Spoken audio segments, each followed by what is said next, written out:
करते हैं रिपोर्टर्स को भी। अभी हमारे साथ असद कैसर साहब पाकिस्तान तहरीक इंसाफ के रहनुमा मानते हैं कि वो क्या सूरत हाल वो बेहतर एक्सप्लेन कर सकेंगे। असद कैसर साहब, बहुत शुक्रिया बोल न्यूज़ को वक्त देने के लिए।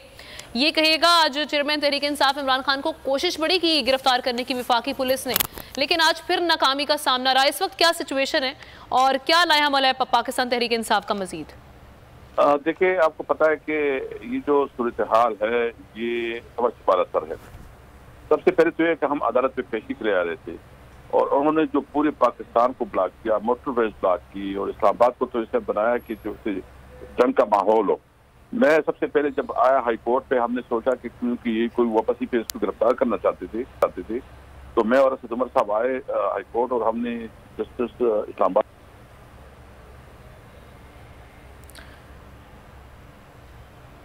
असद कैसर साहब हमारे साथ बात की जानिब से आज ही की सूरत हाल पर बात की जा रही थी, उनसे दोबारा हम रिकनेक्ट करने की कोशिश करेंगे। आज दिन भर सूरत हाल हमने देखी कि पहले ज़मान पाक में सर्च ऑपरेशन किया गया, वहाँ से पुलिस ये कह रही है और साथ ही साथ हम ये देख रहे हैं कि ये उनकी जानिब से क्लेम किया जा रहा है कि वहाँ से असलहा बरामद किया गया है। ना सिर्फ असलहा बरामद किया गया बल्कि हमने देखा कि ज़मान पाक में जो चेयरमैन तहरीक इंसाफ इमरान खान का घर है वहाँ पर उनके मुलाजमीन पर तशद्दुद किया गया, उन्हें मारा पीटा गया और वहाँ से कुछ कारकुनान की गिरफ्तारी भी अमल में आई।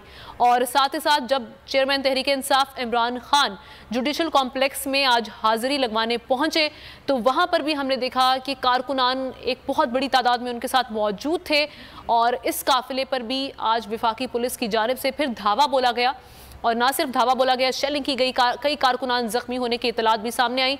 असद कैसर साहब ने हमें एक बार फिर ज्वाइन कर लिया, उनसे बात करते हैं। असद कैसर साहब, प्लीज अपनी बात को कंटिन्यू कीजिएगा, जो आज की सारी सूरत हाल पर आप बात कर रहे थे। अच्छा, तो हम पहले तो हम हाई कोर्ट गए। हाई कोर्ट पे हमने चीफ जस्टिस के साथ राबिता किया, उसके सेक्रेटरी से राबिता किया और उन्होंने हमारा केस लगा दिया मंडे को। फिर हमारा मशवरा हुआ और उन्होंने मुझे कहा कि सुप्रीम कोर्ट आप ये एप्लीकेशन लेके जाए। मैं सुप्रीम कोर्ट लेके गया, आपके लाल को लेके गया हूँ। वहाँ जो है ना चीफ जस्टिस साहब से मिलना चाहते थे लेकिन वो कोर्ट के लिए निकल गए थे, तो उसके सेक्रेटरी के साथ हमारी मुलाकात हो गई और वहाँ भी हमने अपनी दरख्वास्त जमा की। उम्मीद है कि चीफ जस्टिस सुप्रीम कोर्ट जो है ना इसके ऊपर समोटो लेंगे, क्योंकि कल जो लाहौर हाई कोर्ट ने जिस तरह जो है ना मुख्तलिफ जमानतें हमें दी हैं और उन्होंने 9 केसों में हमारी जमानतें मंजूर की थी और साथ साथ इस्लामाबाद हाई कोर्ट ने, इसके बावजूद इस तमाशी की क्या जरूरत थी? इसका मतलब यह है कि न ये मुल्क के कानून को जानते हैं, समझते हैं, न ये मुल्क की अदालतों का एहतराम करते हैं। ये जंगल का कानून है, ये चाहते हैं कि हर मुल्क को बनाना रिपब्लिक बना दिया है, ये जोर के साथ हुकूमत करना चाहते हैं। इसकी गलतफहमी है।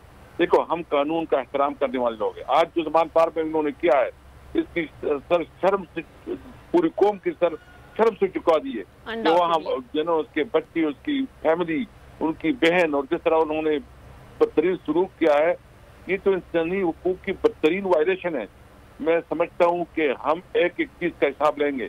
हम कानूनी लोग, हम कानून के ऊपर यकीन रखते हैं, लेकिन अगर कोई कानून से बालातर हो के जंगल का कानून बनाना चाहते हैं तो इनकी जो मर्जी है वो उसके मुताबिक। ठीक है, ठीक। शुक्रिया असद कैसर साहब हमारे साथ मौजूद थे।